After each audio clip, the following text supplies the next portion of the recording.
My own daughter looked me dead in the eye and called me a liar in front of a packed courtroom. But when that judge saw my face, his gavel froze midair, and the words that came out of his mouth changed everything I thought I knew about justice, family, and who I really am. Before we dive into this story that nearly destroyed my family, and me, I need you to do something. Comment below and tell me where you're watching from, because what happened to me in that small-town Colorado courtroom could happen to anyone, anywhere. And if you've ever been betrayed by someone you die for, you're going to want to hear every single word of what comes next. Hit that subscribe button now, because this story has more twists than a mountain highway, and you won't want to miss where this road leads. Chapter 1. The Foundation Cracks. My name is Patricia Henley, and for 68 years, I believed I knew exactly who I was. A retired teacher from Denver. A widow who lost her husband Frank to cancer 12 years ago. A mother who would move heaven and earth for her only child, Rebecca. A grandmother who spoiled her granddaughter Sophia rotten every chance I got. I lived in the same modest ranch house on Elm Street for 34 years, the one Frank and I bought when Rebecca was just 3 years old. Every morning, I'd sit on my front porch with my coffee, watching the neighborhood kids walk to school, remembering when Rebecca used to skip down that same sidewalk with her backpack bouncing against her little shoulders. The house was quiet now. Too quiet. Rebecca lived across town in one of those new developments with the perfect lawns and the HOA rules. She visited, sure, but it felt different after Frank died. Like she was checking a box rather than coming home. Sophia, my 15-year-old granddaughter, used to spend summers with me, but lately, she barely looked up from her phone when they came by. I thought it was just the natural drift of growing up. You know? Kids get busy. Parents get caught up in their own lives. I told myself it was normal, even when Rebecca started making excuses to cut visits short, even when Sophia stopped asking to stay overnight. But there were little things that didn't add up. Like how Rebecca's eyes would narrow whenever I mentioned Frank's old war stories. How she'd changed the subject when I brought up family history. How she'd gotten so damn secretive about everything. Her job, her finances, even what Sophia was doing in school. The first real crack appeared 3 months ago. I was going through Frank's old papers, finally sorting through the boxes I'd avoided since he died. Insurance documents, military records, his discharge papers, all the boring stuff that seemed too painful to touch. That's when I found the letter. It was addressed to Frank, dated just 2 months before he passed. The return address was from a law firm in Washington, D.C. The letter was brief, professional, and it made my blood run cold. They were confirming receipt of his statement regarding the Clearwater incident and assuring him that his testimony would remain sealed as requested. Clearwater. I'd never heard Frank mention any place called Clearwater. In 43 years of marriage, he'd told me about his time in the army, his deployment to Vietnam, the friends he'd lost. But Clearwater? Never. I called the law firm. The receptionist was polite but firm. They couldn't discuss any matters related to deceased clients without proper authorization from the estate executor. I explained that I was Frank's widow, that I had every legal right to know what my own husband had been involved in. She put me on hold for what felt like an hour before coming back with a different tone entirely. Mrs. Henley, I'm going to transfer you to Mr. Davidson. He'll want to speak with you personally. Davidson's voice was careful, measured. He asked me questions about Frank that seemed designed to verify my identity, but also to probe how much I knew. Finally, he said something that made my hands shake so badly I nearly dropped the phone. Mrs. Henley, your husband's involvement in the Clearwater situation was classified at the highest levels. The fact that you're calling about it now, well, it raises some concerns. May I ask what prompted this inquiry? Classified. Highest levels. My Frank, who taught me how to change a tire and cried during romantic comedies, had been involved in something so sensitive that lawyers in Washington were still guarding it 12 years after his death. That night, I barely slept. I kept staring at the ceiling, trying to reconcile the man I'd shared a bed with for decades with this stranger who apparently had secrets that followed him to the grave. Frank had been an open book, or so I thought. He told me about the nightmares from Vietnam, the guilt he carried about things he'd seen and done. We'd worked through his PTSD together, gone to counseling, built a life on trust and honesty. Or so I believed. The next morning, I called Rebecca. I needed to talk to someone, needed to share this burden that felt too heavy to carry alone. But when I started to explain about the letter, about the phone call with Davidson, something strange happened. Rebecca's voice got very quiet, very controlled. Mom, You need to stop digging into this. Stop digging? I wasn't digging into anything. I was trying to understand my own husband, my own life. Rebecca, honey, I just want to know what your father was. Mom. She cut me off. Some things are better left alone. Dad's gone. This doesn't change anything about who he was to us. But it did change things. It changed everything. Because in that moment, hearing my daughter's voice take on that careful, practiced tone, I realized she already knew. She knew about Clearwater, about the lawyers, about whatever Frank had been hiding from me for decades. My own daughter had been keeping my husband's secrets. The betrayal hit me like a physical blow. All those years after Frank's death, when I'd been grieving and confused and so damn lonely, Rebecca had known something that might have explained the questions I'd been carrying. The way Frank would sometimes stare out the window with that haunted look. The phone calls he'd take in the garage, away from my ears. The mail he'd sometimes grab before I could see it. I'd thought I was losing my mind in those first years after he died, wondering if I'd ever really known him at all. And my daughter, the child I'd raised, the woman I'd supported through her divorce, the mother whose little girl I adored, had let me suffer in that uncertainty rather than trust me with the truth. How long have you known? I asked her. Silence stretched between us like a canyon. Mom, please. Just let this go. But I couldn't let it go. Not anymore. Because suddenly, all those little changes in Rebecca's behavior made sense. The distance. The secrecy. The way she'd look at me sometimes, like she was seeing someone she didn't quite recognize. She wasn't pulling away from me because we were drifting apart naturally. She was pulling away because she knew something about me, about my life, my marriage, my identity, that I didn't even know myself. And that terrified me more than any secret Frank could have kept. The next 3 weeks felt like living in someone else's life. I'd wake up in my familiar bedroom, in the house Frank and I had shared for over 3 decades, and feel like a stranger in my own skin. Every photograph on the mantel, every piece of furniture we'd bought together, every memory I'd treasured, all of it suddenly felt like evidence in a case I didn't understand. I tried calling Rebecca back, but she'd gotten good at avoiding me. Straight to voicemail every time. When I drove to her house, her car wasn't there. When I asked Sophia if she could talk to her mom, the girl just shrugged and said Rebecca was really busy with work stuff. Work stuff. Rebecca was a manager at a mid-level insurance company. What kind of work stuff required avoiding your own mother? I became obsessed with that law firm letter. I read it so many times the paper started wearing thin along the creases.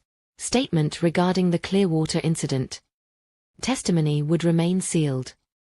What kind of testimony? Testimony about what? Frank had been a good man. I knew that in my bones, despite everything. He'd spent 30 years teaching high school history, coached Little League baseball for free, never missed a parent-teacher conference or school play. He'd been the kind of father who showed up, who built tree houses and taught Rebecca how to drive stick shift in empty parking lots. But there was this other Frank now, this shadow version who'd apparently been significant enough that Washington lawyers were still protecting his secrets more than a decade after his death. I started going through everything with new eyes. His old photo albums, his military box, even his books. Frank had been a reader, history mostly, but also mysteries and the occasional biography. I found myself studying the margins of his books, looking for notes or markings that might give me clues about who he really was. That's when I found the second letter. It was tucked inside a copy of All Quiet on the Western Front, a book Frank had reread every few years. The envelope was different from the law firm letter, older, yellowed with age, postmarked from 1987. The return address was from someone named Colonel James Martinez in Arlington, Virginia. My hands were shaking as I opened it. Frank, it began, I know this anniversary is always hard for you, but I wanted you to know that what happened at Clearwater wasn't your fault. The decisions were made at levels far above us. You followed orders, and you saved lives. The families of those men will never know what you sacrificed, but I know. Sarah knows. The record may be sealed, but the truth lives with those of us who were there. It was signed simply, Jim. Clearwater wasn't just classified. People had died there. And whatever had happened, Frank had carried guilt about it for decades. The letter was dated 20 years after Frank's discharge, which meant this Clearwater thing had happened in the late 1960s, during Vietnam. But Frank had never talked about losing men under his command. He'd mentioned friends who'd died, the horror of war, the things that gave him nightmares. But never anything about making life or death decisions, never anything about sealed records or classified incidents. I sat in Frank's old reading chair, holding this letter from a man I'd never heard of, and realized that the person I'd shared my life with had essentially been living a double existence. There was the Frank I knew, kind, gentle, haunted by war but working through it. And there was this other Frank, who'd been important enough to have colonels checking on his emotional state decades later, who'd made decisions that resulted in sealed military records. The really terrifying part? I was starting to suspect that Rebecca knew this other Frank. Maybe had always known him. I called Colonel Martinez's office in Arlington. The number was disconnected. I tried the military personnel office, thinking maybe I could track him down through official channels. After being transferred 6 times, a bored-sounding clerk told me that information about retired military personnel wasn't available to family members without proper documentation and compelling need. Compelling need. My need to understand my own husband wasn't compelling enough for the United States Army. That's when I made a decision that would change everything. I was going to hire a private investigator. I'd never done anything like that in my life. It felt dramatic, like something out of those crime shows Rebecca used to watch. But I couldn't live with the questions anymore. If Frank had secrets, if Rebecca was keeping them from me, if there was some whole other reality about my family that I'd been excluded from, I needed to know. The investigator I found was named David Chen. He worked out of a small office downtown, and his website said he specialized in military records, family histories, and classified document research. When I called him, his voice was professional but kind. "Mrs. Henley, I have to ask, are you prepared for the possibility that what you find might change how you see your family?" I thought about Rebecca's avoidance, about Sophia's increasing distance, about the way my daughter's eyes had gone cold when I'd mentioned the law firm. "Mr. Chen, I think my family has already changed. I'm just trying to catch up." He quoted me a fee that made me wince. Investigators aren't cheap, but I agreed. Frank had left me comfortable, and if I was going to spend money on anything, understanding my own life seemed worth the cost. Chen said he'd start with military records and work his way forward. He warned me that classified materials might be impossible to access, but sometimes you could piece together a picture from peripheral documents, discharge papers, medical records, pension filings. 3 days after I hired Chen, Rebecca finally called me back. "Mom, we need to talk." Her voice had that same controlled tone, but underneath it, I could hear something else. Fear, maybe, or desperation. "I've been trying to talk to you for weeks, honey." "I know. I'm sorry. Can you come over tonight? After Sophia goes to bed?" Something in her voice made my stomach clench. This wasn't going to be a casual conversation about why she'd been avoiding me. This was going to be bigger. "Rebecca, are you all right?" "Mom, please. Just come over. There are things I should have told you a long time ago." After I hung up, I sat in my kitchen staring at Frank's empty chair at our little breakfast table. For 43 years, he'd sat in that chair every morning, reading the paper and making jokes about the headlines. For 12 years since his death, I'd left that chair empty out of habit, out of memory.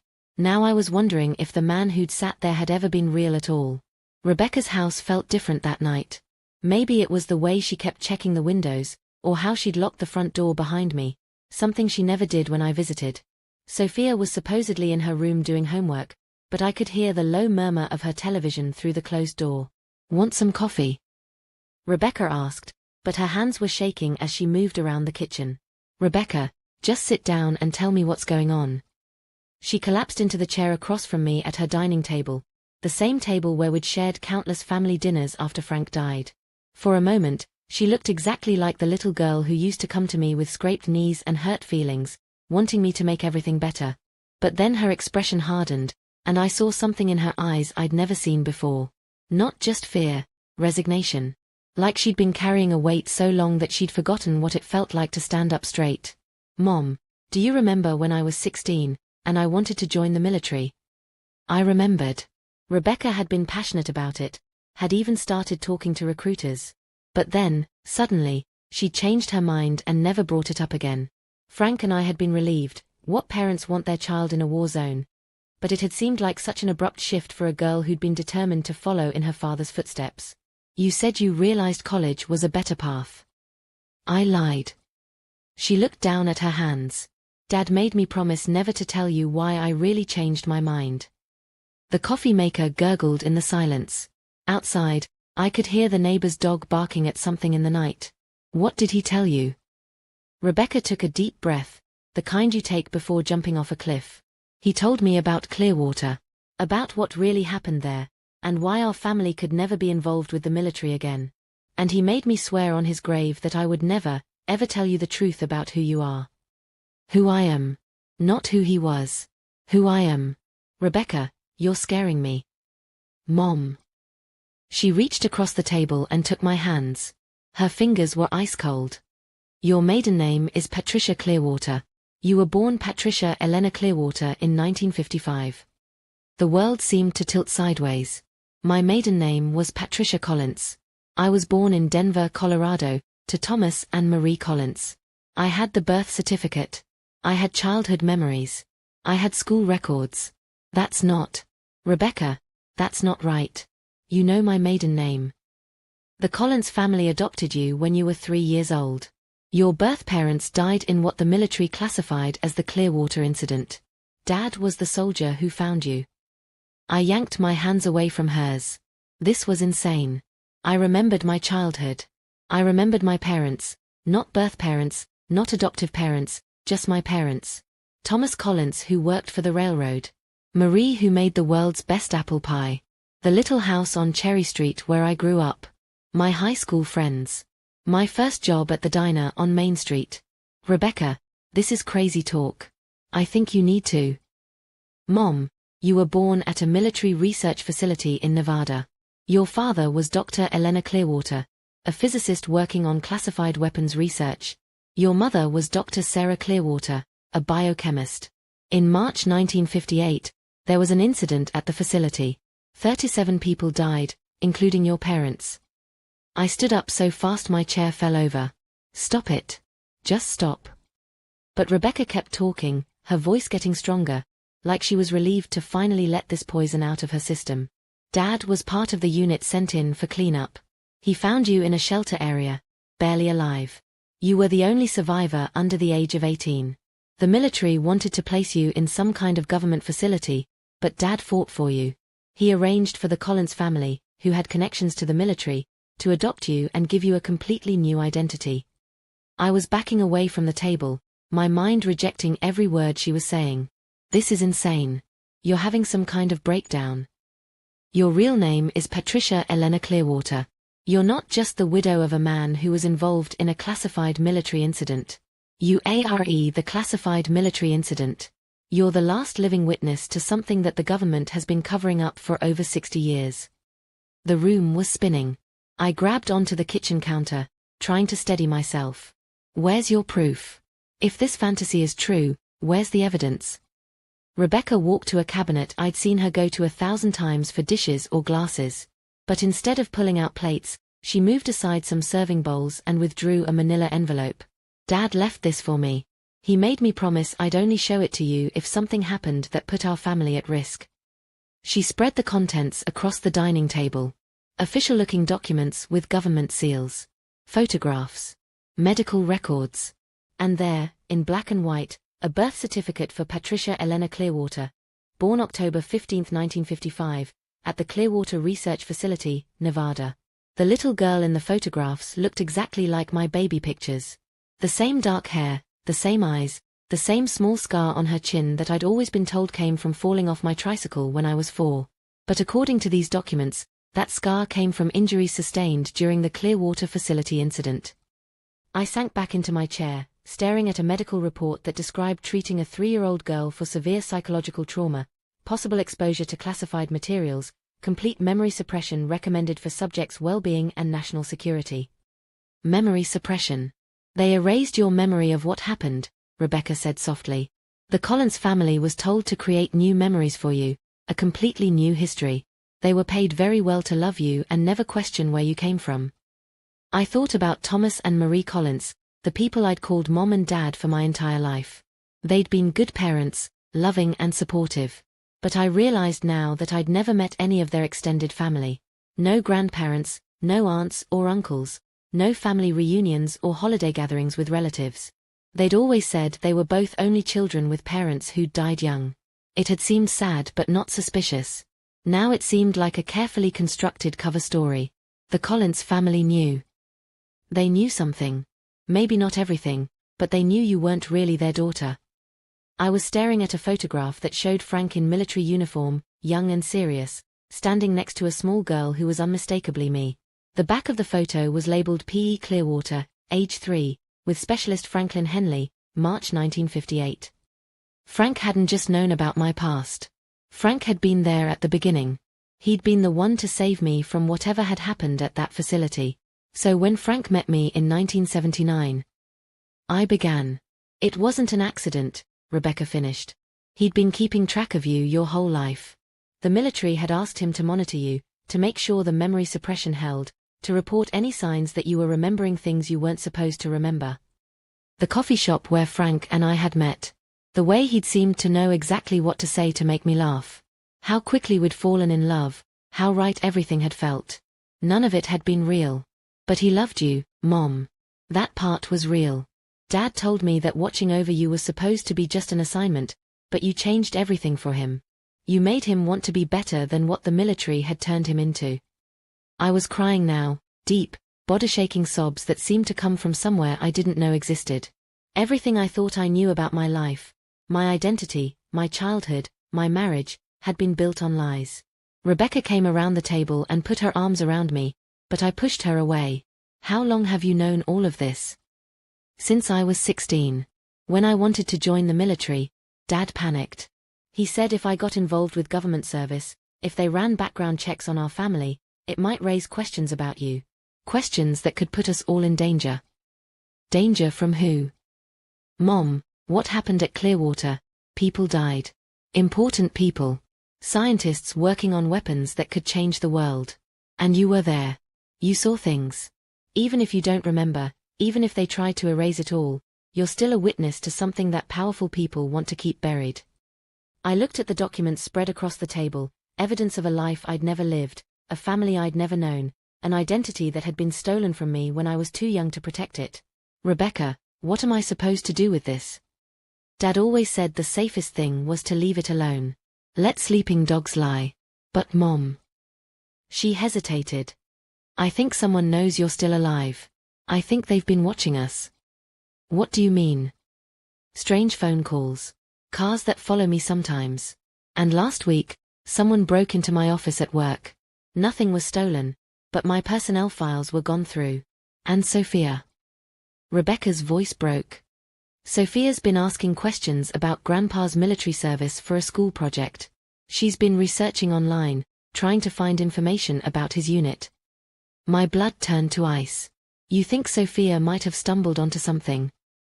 I think my 15-year-old daughter might have accidentally triggered something that was supposed to stay buried forever. We stared at each other across the table, and I realized that my quest to understand Frank's secrets had put my granddaughter in danger.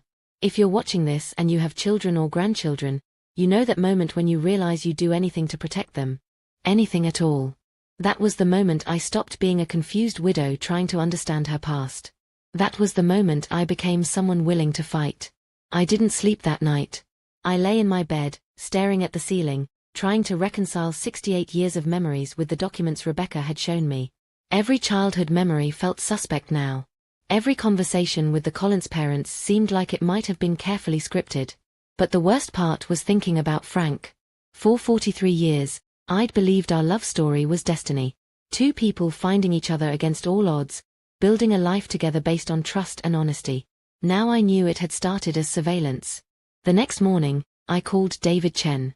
Mr. Chen, I need to accelerate our investigation. And I need to add my own background to the search. Your background? Mrs. Henley, I thought you were researching your husband's military service. I was wrong. I think I'm the one with the classified past. There was a long silence on the phone. Then Chen's voice, more serious than before. Mrs. Henley, are you somewhere we can talk privately? I was in my kitchen, the same kitchen where Frank and I had shared thousands of meals, where I'd taught Rebecca how to bake cookies, where I'd helped Sophia with homework on countless afternoons. Now it felt like a stage set for a life that had never been real. I'm alone. I need you to hang up and call me back from a different phone. A payphone if you can find one, or borrow someone else's cell phone. Don't use your home phone or your personal cell. Why? Mrs. Henley, if what you're suggesting is true, your communications might be monitored. Monitored? Like I was some kind of criminal or terrorist instead of a retired schoolteacher from Denver. I drove to a gas station 3 miles from my house and used their payphone, feeling ridiculous and terrified at the same time.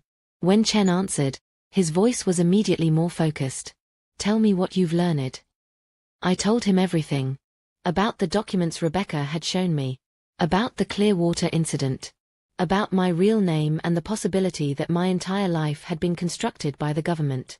Mrs. Henley, I'm going to ask you something, and I need you to think carefully before you answer.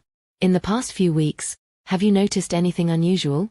Cars following you, strange phone calls, people asking questions about you or your family. I thought about Rebecca's suspicions, about her fears for Sophia's safety. Not me directly, but my daughter thinks she's being watched. Here's what we're going to do. I have contacts who specialize in this kind of research, people who know how to navigate classified materials without triggering attention. But Mrs. Henley, once we start down this path, there's no going back.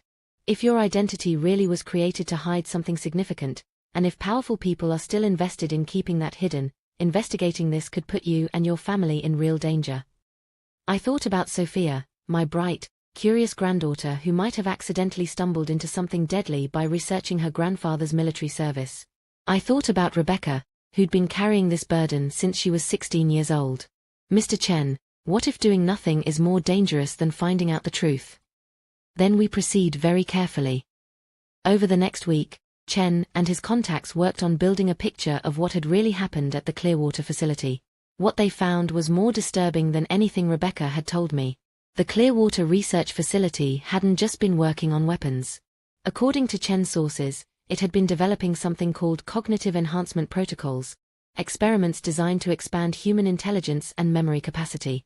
The work had been funded by a combination of military and private contractors, and the research had involved both adults and children. Mrs. Henley, the documents suggest that your parents weren't just any scientists working at the facility. Your mother, Dr. Sarah Clearwater, was the lead researcher on the Cognitive Enhancement Project. Your father, Dr. Elena Clearwater, was developing the delivery systems for the enhancement compounds.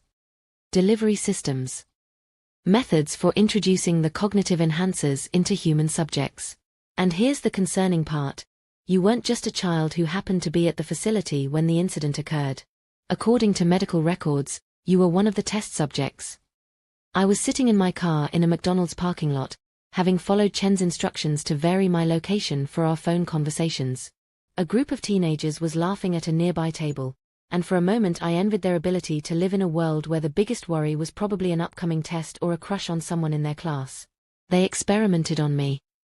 The records indicate that you were part of a group of children who were given cognitive enhancement treatment starting when you were 2 years old. The idea was to develop subjects who could process and retain vastly more information than normal humans. Did it work? Chen was quiet for a moment. Mrs. Henley, have you ever wondered why you have such an exceptional memory for certain things?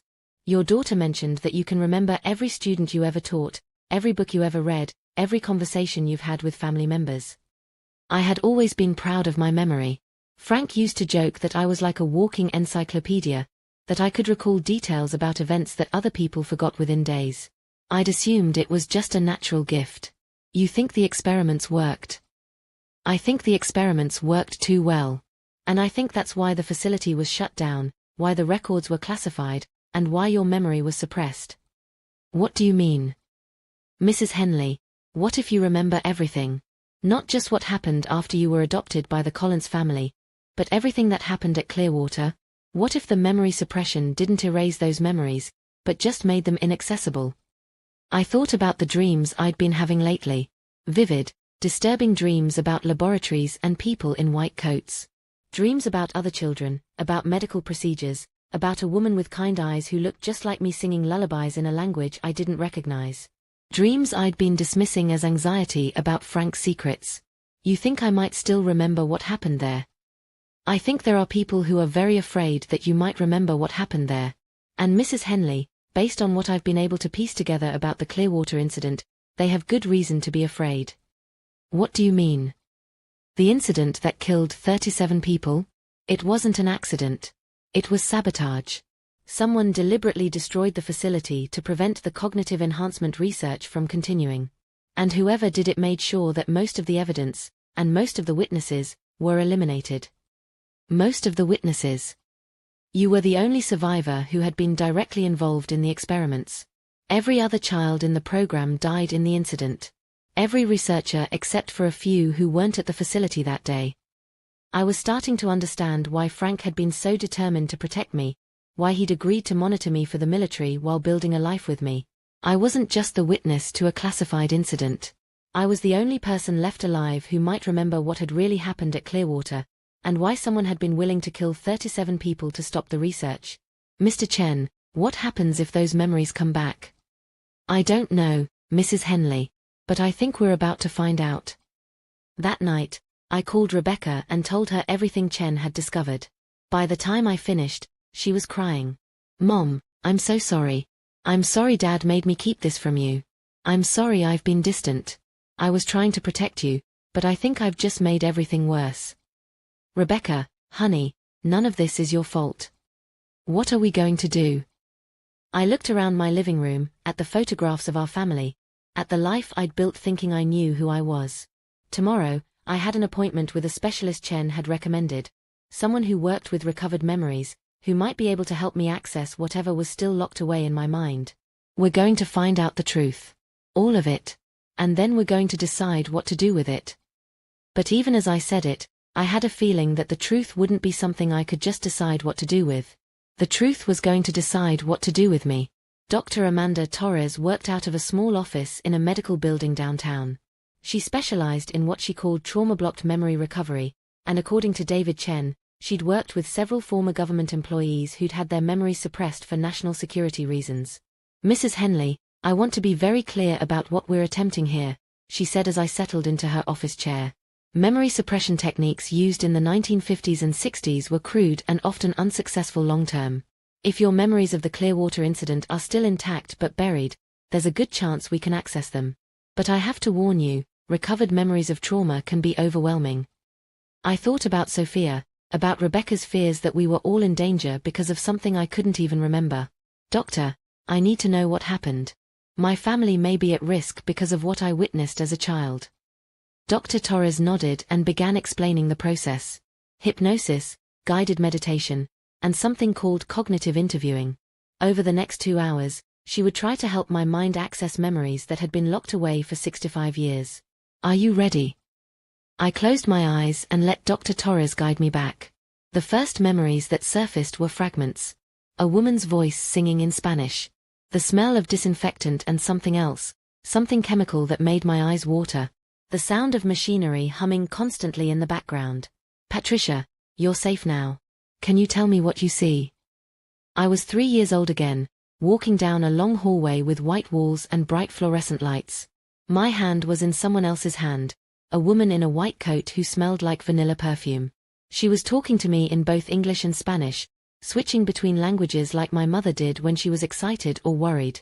Mija, we're going to see Daddy now. He has something special to show you. The memory was so vivid I could feel the cold tile under my small feet, could hear the squeak of my shoes against the polished floor. I'm in the hallway, I told Dr. Torres. My mother is taking me to see my father.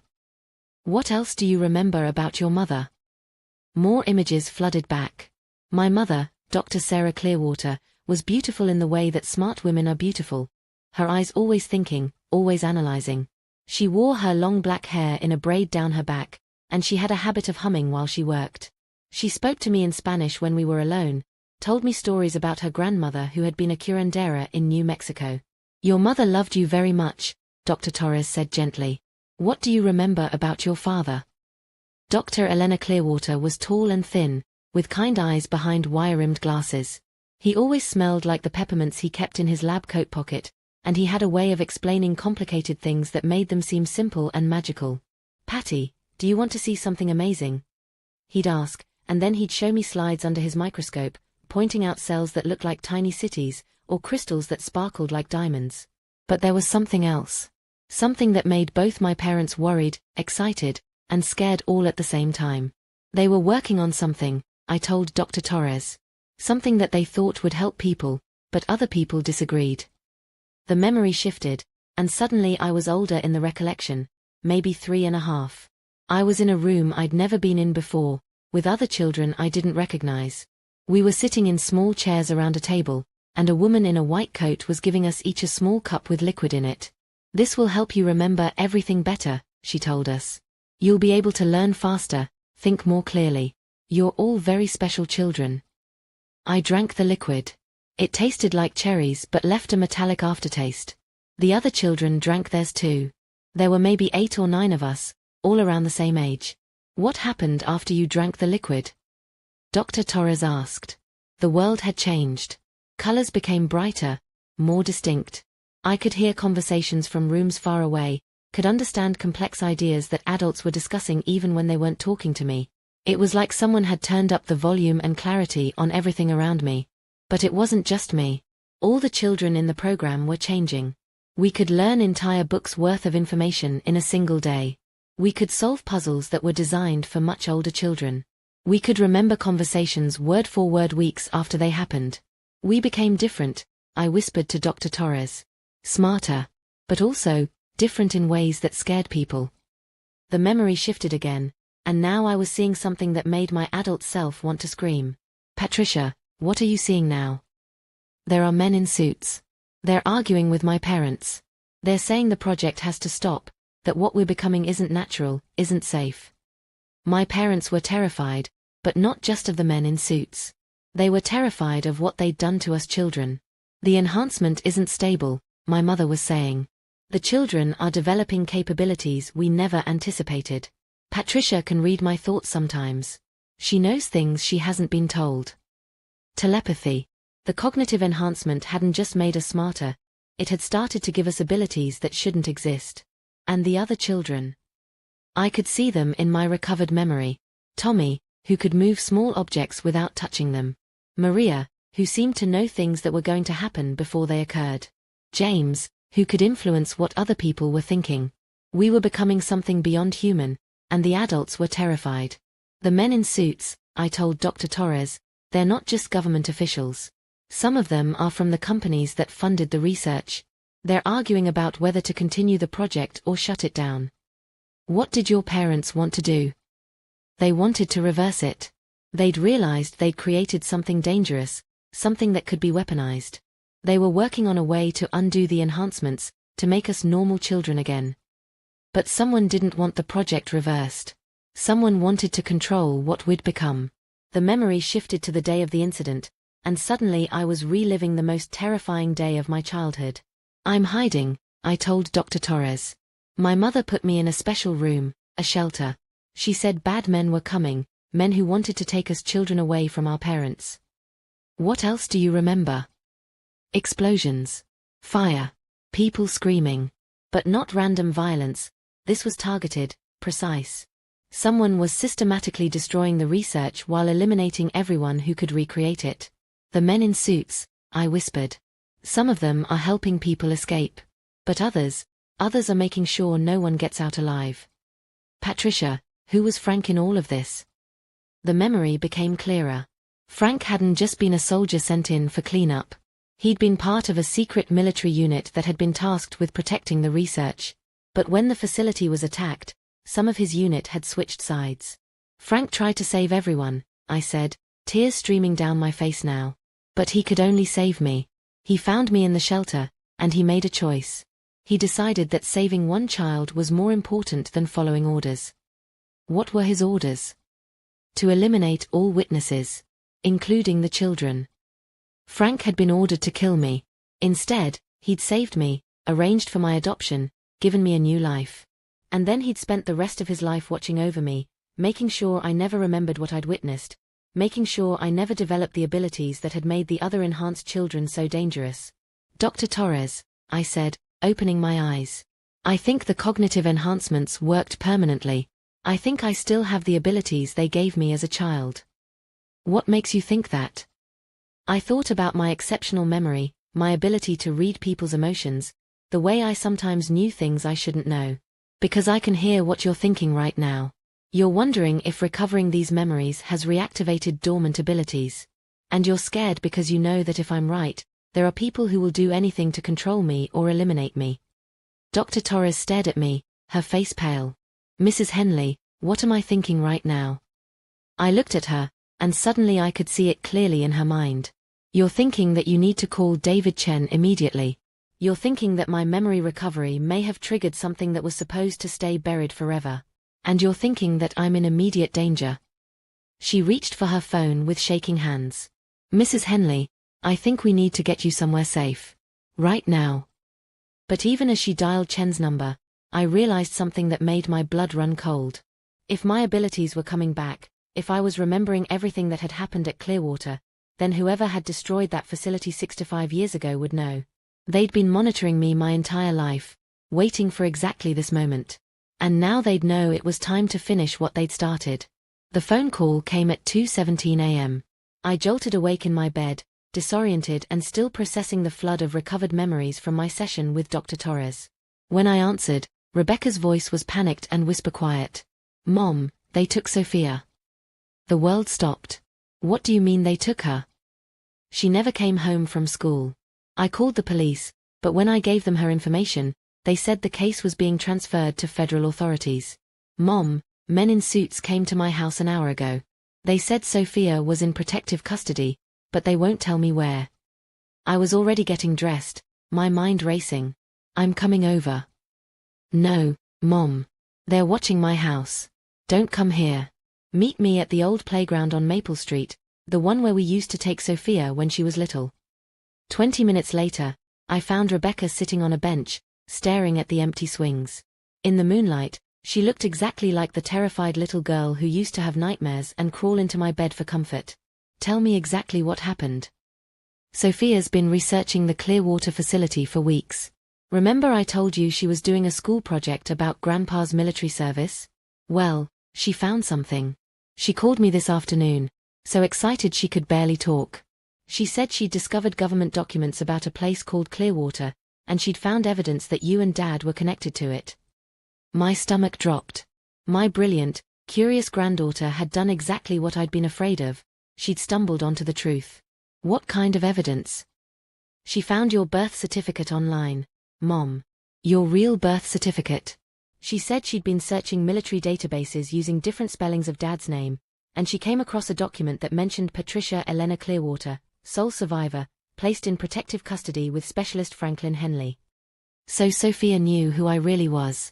She knew about the Clearwater incident, about my real parents, about Frank's role in saving me. That's when they took her. She never made it home from the library. The school said she left at the normal time, but her car was found in the library parking lot with her backpack still inside. When I called the police, they said they were already aware of the situation. Rebecca grabbed my hands, her grip desperate. Mom, they knew she was researching this before she even found anything significant. They've been watching her, monitoring her internet searches, waiting to see what she'd discover. The pieces were falling into place, and I didn't like the picture they were creating. Rebecca, I think Sophia finding that information wasn't an accident. What do you mean? I think they wanted her to find it. I think they're using her as bait to force me to come forward. My phone rang. Unknown number. Patricia Elena Clearwater. The voice was calm, professional, with just a hint of southern accent. My name is Director William Hayes. I believe you know why I'm calling. Rebecca could hear the voice through the phone. Her face went white. Where's my granddaughter? Sophia is safe and comfortable. She's quite remarkable, actually. Brilliant girl. She's been asking very insightful questions about her family history. What do you want? I want to meet with you, Patricia. There are things we need to discuss. Things about your past, your present, and your future. Things that will determine whether your granddaughter gets to have a future. If you hurt her. Patricia, I'm not the one who wants to hurt anyone. But there are people who believe that certain secrets should remain buried forever. People who think that witnesses to classified events should be permanently silenced. I've been protecting you and your family for decades, but recent events have made that protection more difficult to maintain. What recent events? Your memory recovery session with Dr. Torres yesterday. The cognitive abilities that are beginning to resurface. The questions that your granddaughter's research has raised in certain circles. Patricia, you're not the only one who's been monitoring your family. I looked at Rebecca, seeing my own terror reflected in her eyes. There are others. There are factions within the government, and within the private companies that originally funded the Clearwater research, who have very different ideas about what should happen to you now that your abilities are returning. What kind of different ideas? Some want to eliminate you before you can remember too much or develop too many capabilities. Others want to capture you and continue the research that was interrupted 6 to 5 years ago. And a few of us want to find a way for you to live peacefully with your family, but that option is becoming less viable with each passing hour. Because of Sophia's research. Because your granddaughter is showing signs of the same enhanced capabilities that you developed as a child. The world tilted sideways. That's impossible. The cognitive enhancements your parents developed weren't just designed to affect the direct subjects, Patricia. They were designed to be inheritable. Sophia has been testing off the charts academically since she was small, hasn't she? Perfect memory, ability to learn complex concepts instantly, intuitive understanding of things she's never been taught. I thought about Sophia's remarkable academic performance, her ability to master new subjects effortlessly, the way she sometimes seemed to know what adults were thinking before they spoke. She's just very intelligent. She's enhanced, Patricia. Just like you were. Just like your parents designed you to be. The genetic modifications they made to your cognitive processes have been passed down to your granddaughter. Rebecca was shaking her head, but I could see in her eyes that she was remembering things. Sophia's uncanny ability to predict what would happen in movies she'd never seen. Her perfect scores on standardized tests without studying.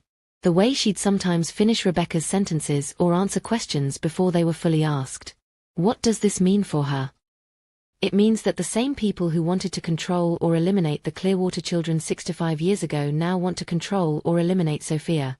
And you. What do you want from me? I want you to come in voluntarily.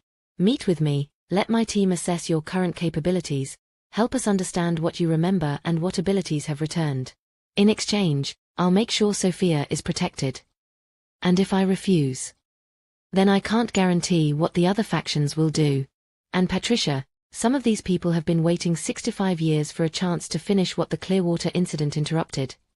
I looked at Rebecca, my daughter who'd been carrying this burden since she was 16.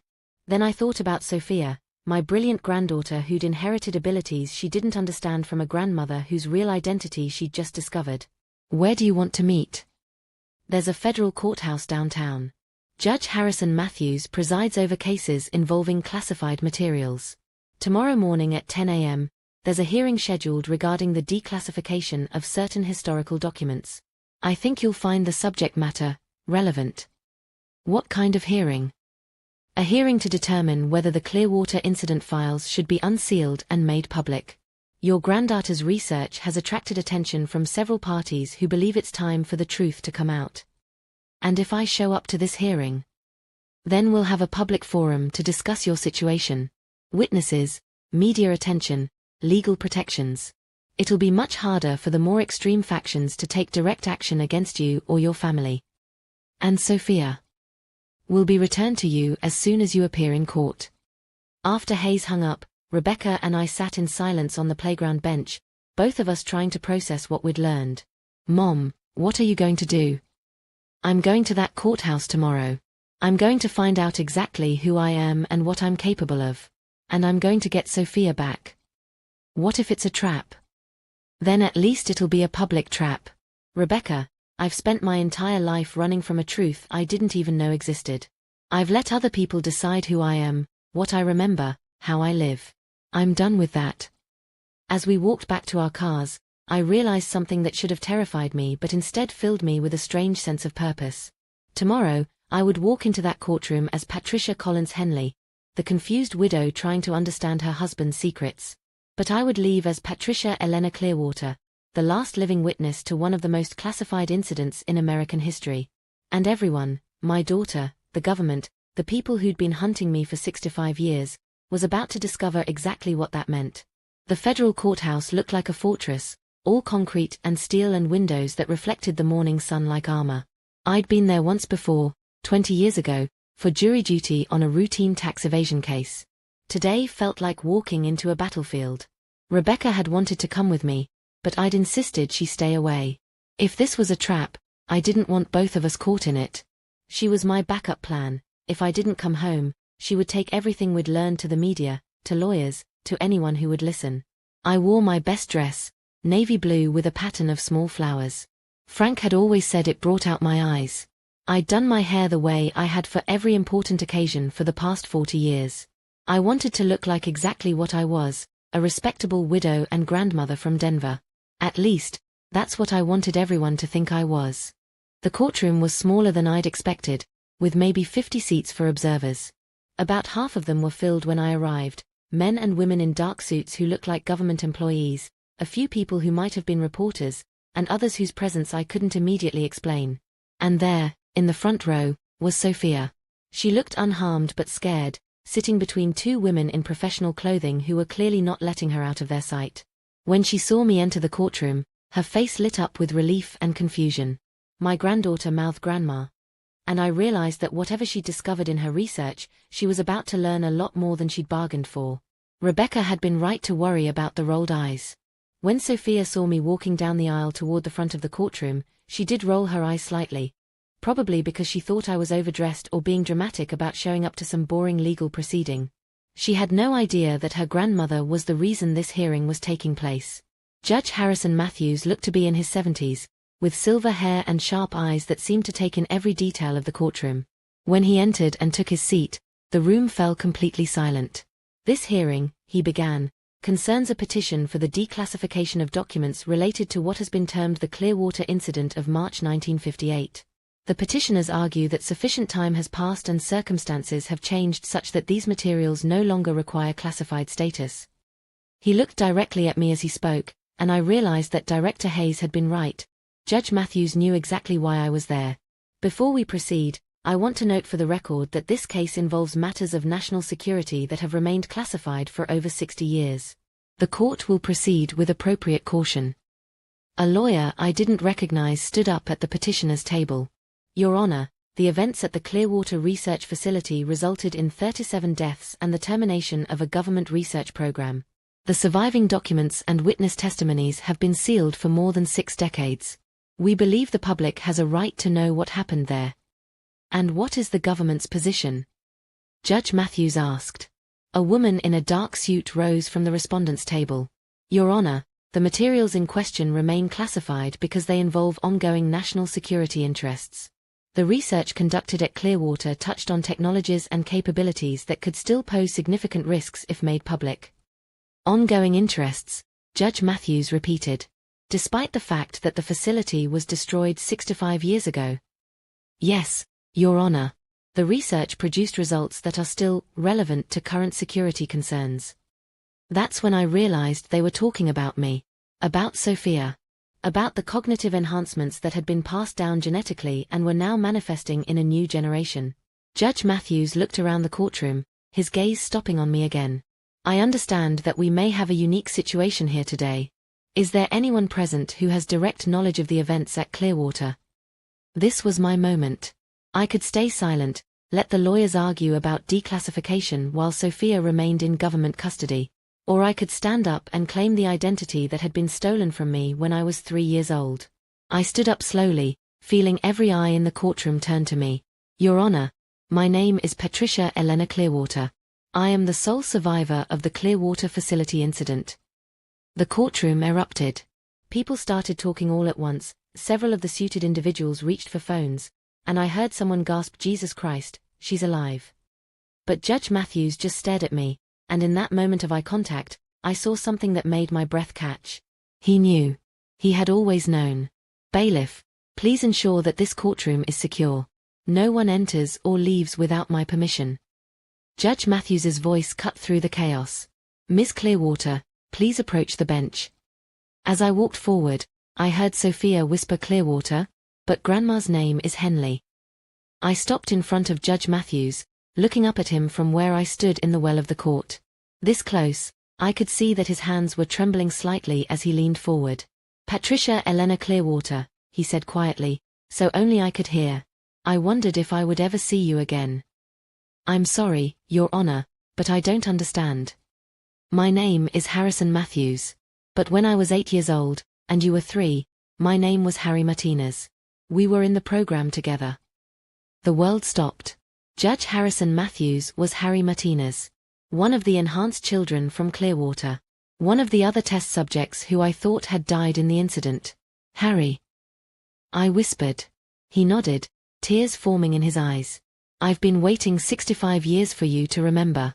I've been watching over these proceedings, making sure that if you ever surfaced, if your memories ever returned, you'd have legal protection. But the records said all the other children died. Most of us did. But 3 of us survived. You, me, and...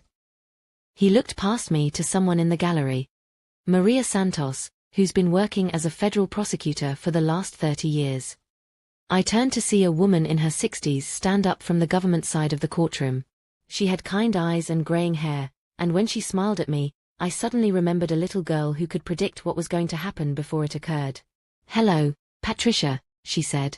We've been protecting you your whole life. The courtroom was dead silent now. Everyone could sense that something extraordinary was happening, but only we 3 understood what it meant. The hearing, I said to Judge Matthews. This whole proceeding was designed to bring you out safely. Maria and I have spent decades in positions where we could monitor the various factions that still had interest in the Clearwater survivors. When your granddaughter's research started attracting attention, we knew it was time to act. I looked back at Sophia, who was staring at me with a mixture of awe and confusion. Director Hayes works for Maria. He's been one of our allies for 20 years. And the people who want to eliminate us. Judge Matthews's expression darkened. They're here too. In this courtroom. That's why I had the room secured. He raised his voice so the entire courtroom could hear. Ladies and gentlemen, what you are witnessing today is the conclusion of a story that began 65 years ago. The Clearwater incident was not an accident, and it was not a complete success. 3 children survived the destruction of that facility and have lived their entire lives under assumed identities. The woman from the government table, who I now realized was not working for the government, stood up abruptly. Your Honor, this proceeding is highly irregular. These matters involve ongoing classified. Sit down, Agent Morrison, Maria Santos said sharply. Your authority ended the moment Patricia Clearwater walked into this room. Morrison reached inside her jacket, and I saw the flash of metal.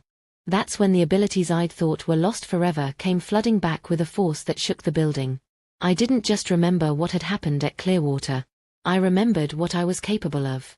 And everyone in that courtroom was about to find out why 3 little children had been considered so dangerous that someone was willing to kill 37 people to stop the research. Agent Morrison's gun never cleared her holster. Without conscious thought, without even moving, I reached out with abilities I hadn't used since I was 3 years old and simply stopped her. Her hand froze mid-draw, her entire body locked in place like a statue. The courtroom went dead silent. Patricia, Judge Matthews said quietly, it's okay. You're safe here. But I could feel it now, the enhanced cognitive abilities that had been dormant for 65 years, awakening like a dam bursting. It wasn't just telepathy or telekinesis. It was something much more comprehensive. I could sense every mind in the courtroom. Not just thoughts, but intentions, fears, loyalties. I could feel Harrison and Maria's familiar presence, warm, protective, tinged with decades of loneliness from hiding who they really were. I could feel Sophia's confusion and growing amazement as she realized her grandmother was something extraordinary. And I could feel the others.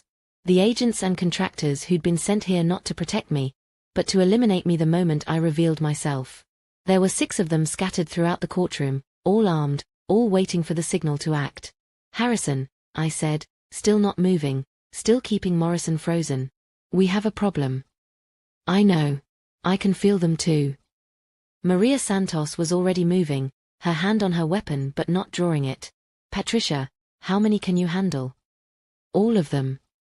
The certainty in my voice surprised me, but I need to understand something first. I turned my attention to Morrison, who was still locked in place but whose eyes were wide with terror. With a thought, I allowed her to speak but kept her body immobilized. Who sent you? I asked. I don't. I can't. With another thought, I reached into her mind. The invasion was gentle but absolute. I could see her memories, her orders, her fears as clearly as if they were my own thoughts. Blackwater Defense Contractors, I said aloud. The same private company that funded the original Clearwater research. They've been tracking me for 65 years, waiting for my abilities to resurface so they could either control me or eliminate me. Patricia, Harrison called from the bench, there's something else you need to know. I was already seeing it in Morrison's memories. They didn't just want me. They wanted Sophia. They've been monitoring her cognitive development since she was small, waiting to see if she'd inherited the enhancements. I looked at my granddaughter, who was staring at me with a mixture of fear and fascination. Grandma, what are you? Before I could answer, one of the other agents made his move. He was reaching for his weapon when Maria Santos shot him in the shoulder, sending him sprawling. That's when all hell broke loose. The remaining 5 agents drew their weapons simultaneously, but they were moving through molasses as far as I was concerned. With my enhanced abilities fully awakened, I could perceive and react faster than any normal human. Time seemed to slow down, giving me all the opportunity one needed to assess the threat and respond. Agent in the back corner, aiming at Sophia, I reached out with my mind and twisted his weapon so it pointed at the ceiling. The gun discharged harmlessly into the acoustic tiles. 2 agents moving toward the exits to prevent escape. I simply lifted them off their feet and held them suspended in midair, their weapons clattering to the floor. The 4th agent had his gun trained on Harrison. With a thought, I disassembled the weapon in his hands, springs and metal pieces scattering across the floor. The 5th agent was the smartest. Instead of trying to shoot anyone, he was speaking rapidly into a radio, calling for backup. I reached into his mind and saw what he was reporting. Package is active. Full manifestation confirmed. Initiate Clearwater Protocol. Clearwater Protocol. Images from his memory flooded my consciousness. Military units surrounding the courthouse, helicopters, weapons designed specifically to neutralize enhanced individuals like me. Harrison, we need to leave. Now. Patricia, this courthouse is the safest place for you. I have federal marshals. They're bringing in a full tactical team. Military-grade equipment. Weapons specifically designed to counter cognitive enhancement. Maria was already moving towards Sophia, who was still sitting in shock between her former guards. How long do we have? She asked. I reached out with my enhanced senses, feeling for approaching threats. Vehicles moving at high speed toward the courthouse. Aircraft inbound from the south. Dozens of minds focused on a single objective, capture or kill Patricia Elena Clearwater. 10 minutes. Maybe less. Sophia finally found her voice. Grandma, I don't understand what's happening. I walked over to her, leaving Morrison and the other agents immobilized but conscious. My granddaughter needed to understand who she was, what she'd inherited, and why her life would never be the same. Sophia, honey, your great-grandparents were scientists who developed a way to enhance human cognitive abilities. They tested it on children, including me. The enhancement worked, but it also made us something that frightened people in power. What kind of enhancement? I looked into her eyes, seeing my own abilities reflected there. The kind that lets you do this. I gently touched her mind with mine, sharing not words but direct thoughts and images. The history of Clearwater. The abilities we possessed. The danger we were in. Sophia's eyes went wide as she experienced true telepathic communication for the first time. I can do that too. You've been doing it your whole life, sweetheart. You just thought everyone could. Harrison was speaking urgently into his phone, trying to coordinate with law enforcement, but I could hear the responses. The federal agencies were being told to stand down. Someone with higher authority was taking control of the situation. Harrison, whatever federal protection you thought you could provide, it's been overruled. Maria was at the courtroom windows, looking out at the street. Vehicles approaching from 3 directions. This is not a capture operation, Patricia. This is termination. I felt a moment of panic, not for myself but for Sophia. My granddaughter was 15 years old. She should be worried about boys and grades and college applications, not running from government agents who wanted to kill her for abilities she'd inherited without choosing. But then I felt something else rising in me. Not fear, but anger. Righteous, focused anger at the people who'd been hunting my family for 65 years. They'd murdered my parents and 34 other innocent people at Clearwater. They'd stolen my identity and forced me to live a lie for my entire life. They'd made Frank monitor me like I was a dangerous criminal instead of a woman worthy of love. They'd frightened my daughter into keeping secrets that poisoned our relationship. And now they wanted to kill my granddaughter for the crime of being born extraordinary. I was done running. I was done hiding. I was done letting other people decide what my family deserved. Harrison, Maria, I said, my voice carrying an authority I'd never felt before, I want you to get everyone out of this building. All the court staff, the other agents, anyone who doesn't need to be here. Patricia, what are you planning? I walked to the center of the courtroom, feeling the full extent of my abilities for the first time in 65 years. The cognitive enhancements hadn't just been dormant, they'd been growing, developing, becoming more powerful as I aged. I wasn't just the same enhanced child who'd survived Clearwater. I was something much more dangerous. I'm going to teach them why they were right to be afraid of us.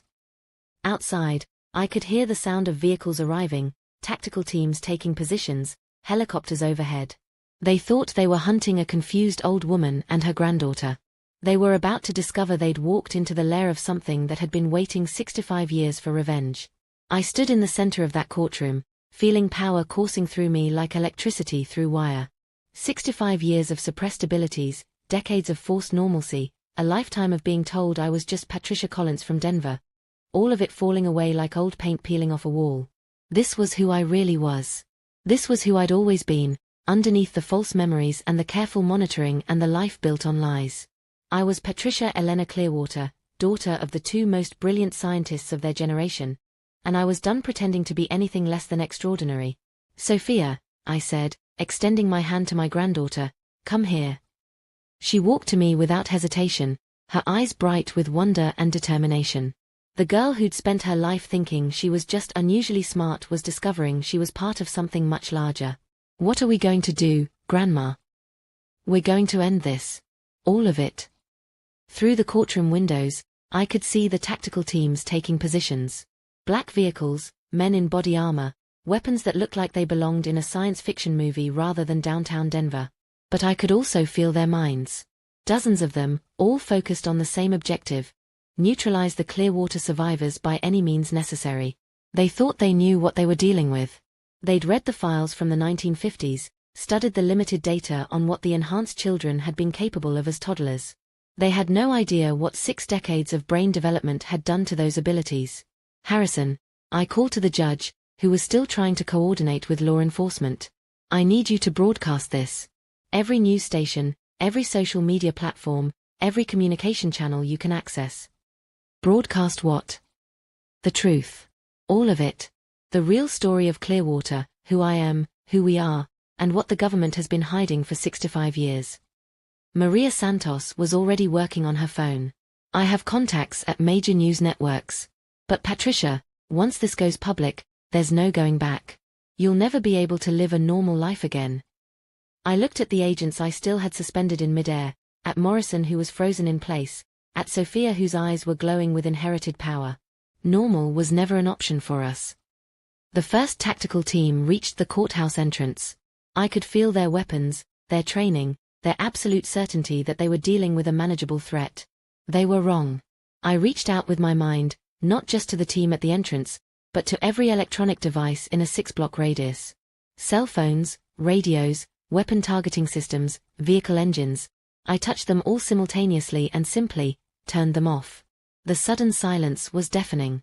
No radio chatter, no helicopter engines, no electronic hum from the building systems. In the space of a heartbeat, I'd created a dead zone where their technology couldn't function. Now they can hear us, I said to Maria, who was staring at me with amazement. She pressed a button on her phone, one of the few devices I'd left operational, and suddenly my voice was being broadcast live across multiple platforms. My name is Patricia Elena Clearwater, I began, my voice carrying clearly through the courthouse and into the recording devices Maria had activated. 65 years ago, my parents and 34 other people were murdered to cover up a government research program that created enhanced human beings. I was 3 years old when they tried to kill me too. Through the windows, I could see the tactical teams trying to figure out why their equipment had failed. They were switching to backup systems, manual overrides, anything that might restore their technological advantage. I disabled those too.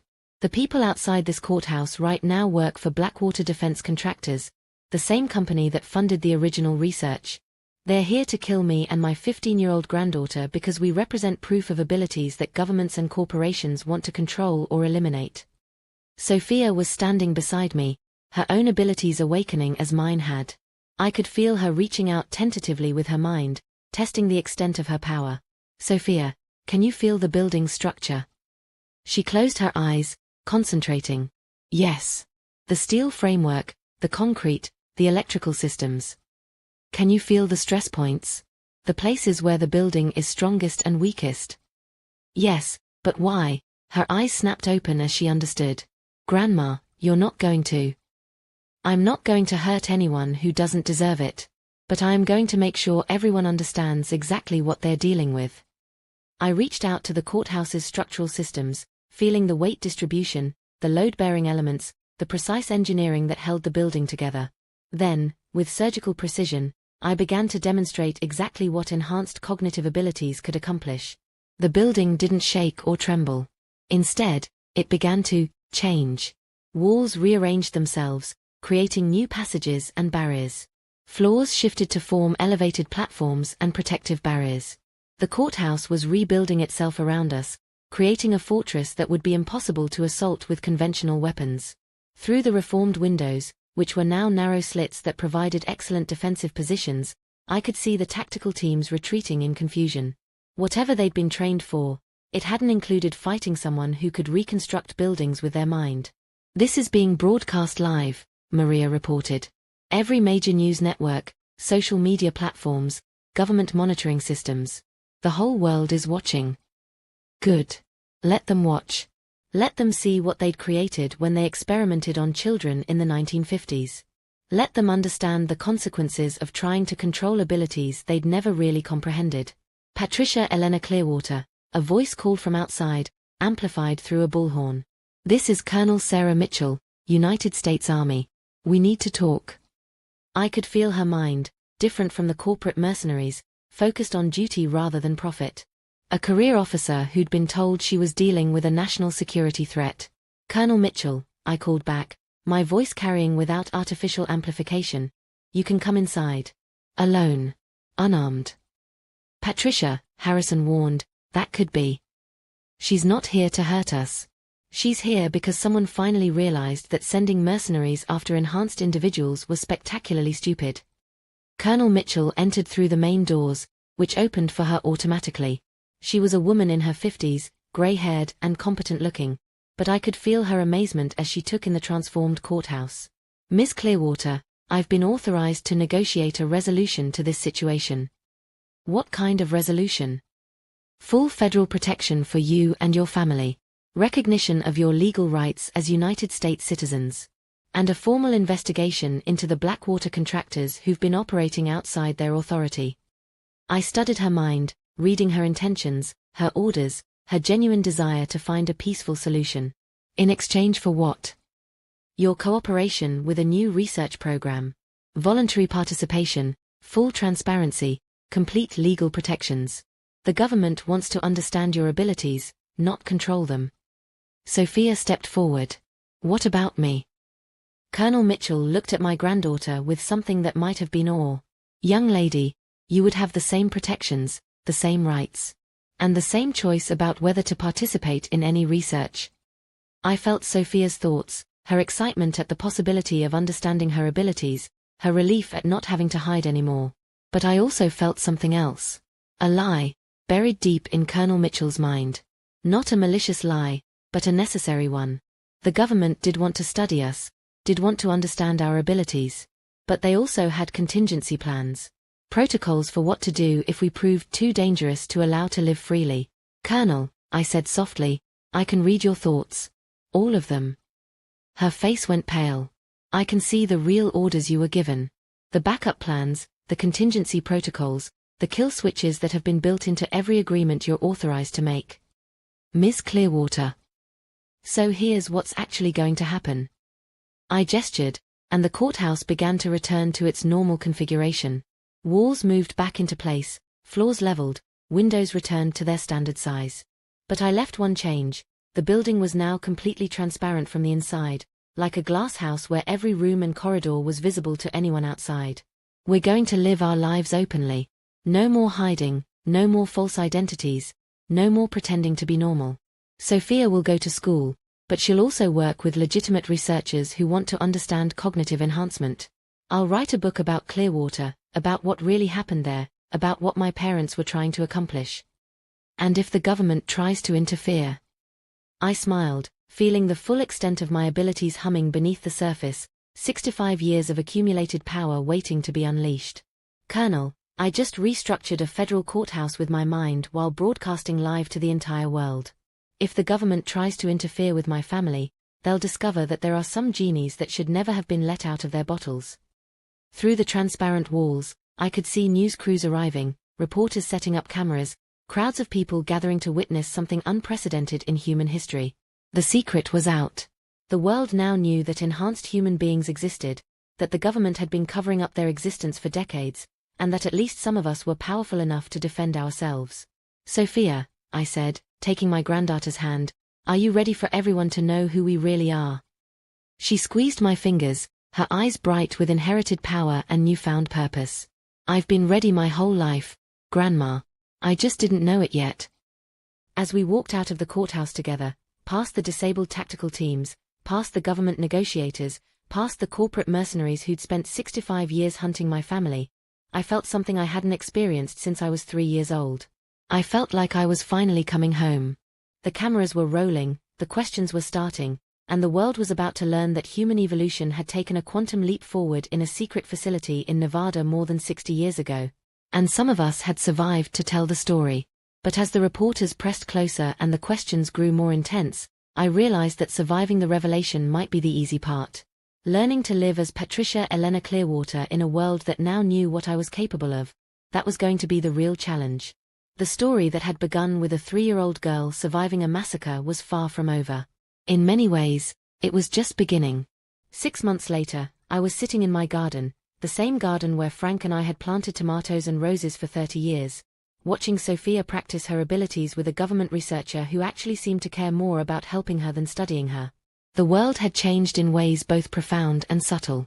Enhanced humans, they called us Clearwater survivors in the media, had gone from being a government secret to being front-page news to being, eventually, just another part of the world's complexity.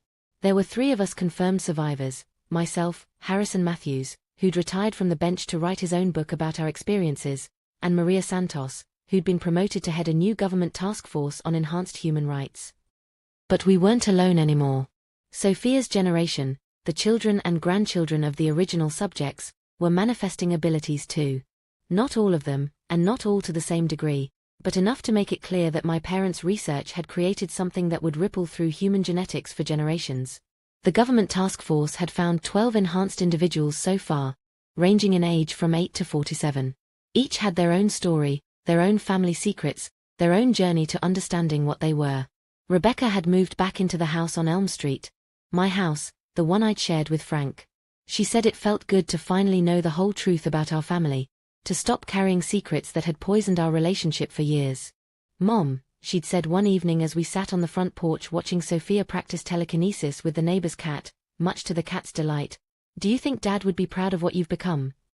I'd thought about Frank, about the young soldier who'd chosen to save one enhanced child instead of following orders to eliminate her. About the man who'd spent his life protecting me while falling genuinely in love with who I was, abilities and all. I think he'd be relieved, I'd answered.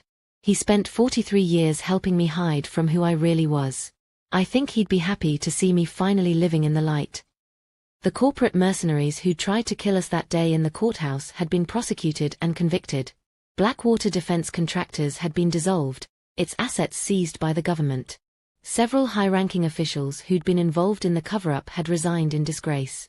But I knew there were still people out there who saw enhanced humans as a threat to be eliminated rather than a gift to be nurtured. That's why Sophia and I trained together every day, why I'd learned to use abilities I'd never imagined as a child, why we stayed vigilant even in our newfound freedom. If you've stayed with this story from the beginning, If you followed this journey from a confused widow trying to understand her husband's secrets to a woman reclaiming her stolen identity, then you know that some stories don't have neat, simple endings. The truth is complex. Justice is incomplete. Family relationships are complicated by decades of necessary lies and protective deceptions. But love, real love, survives all of it. Frank loved me not despite my abilities but because of them. Rebecca loves me not despite the secrets she had to keep but because she finally understands why they were necessary. Sophia loves me not despite the dangerous legacy I've passed down to her but because she finally knows why she's always felt different, special, meant for something extraordinary. And I've learned to love myself. All of myself. The scared 3-year-old who survived Clearwater. The confused young woman who built a life on false memories. The devoted wife and mother who thought normalcy was the highest goal she could achieve. The grandmother who discovered that her family's greatest strength came from the very abilities they'd been taught to hide. If you're watching this from somewhere in the world where you've always felt different, where you've always known you were capable of more than the people around you seem to understand, I want you to know something. Your differences might not be genetic modifications from a secret government program. They might just be the natural gifts that make you uniquely you. But whatever makes you extraordinary, whether it's intelligence or creativity or empathy or some capability you can't even name yet, don't let anyone convince you to hide it. Don't let fear of other people's reactions keep you from becoming who you're meant to be. The world needs people who are willing to be extraordinary. It needs people who refuse to shrink themselves down to make others comfortable. It needs people who understand that our greatest power comes not from fitting in, but from standing out. My name is Patricia Elena Clearwater. I'm 68 years old, I can restructure buildings with my mind, and I'm finally, truly, completely myself. And if this story has meant something to you, if it's helped you understand something about your own family, your own secrets, your own capacity for extraordinary things, then please, share it. Comment about where you're watching from, how this story connects to your own experiences, what it's taught you about the power of truth and the courage to live authentically. Subscribe to hear more stories about the people who refuse to let others define who they're allowed to be. Hit that notification bell because I suspect Patricia Elena Clearwater's story is far from over. And remember, sometimes the most powerful thing you can do is simply refuse to be anything less than who you really are. Even if it takes 6 to 5 years to figure out who that is. Thank you for taking this journey with me. Thank you for witnessing my transformation from Patricia Collins Henley to Patricia Elena Clearwater. Thank you for believing that even the most ordinary-seeming grandmother can turn out to be absolutely extraordinary. The judge froze in that courtroom because he recognized something in me that I'd forgotten I possessed. But I remember now. And I'm never going back to forgetting again.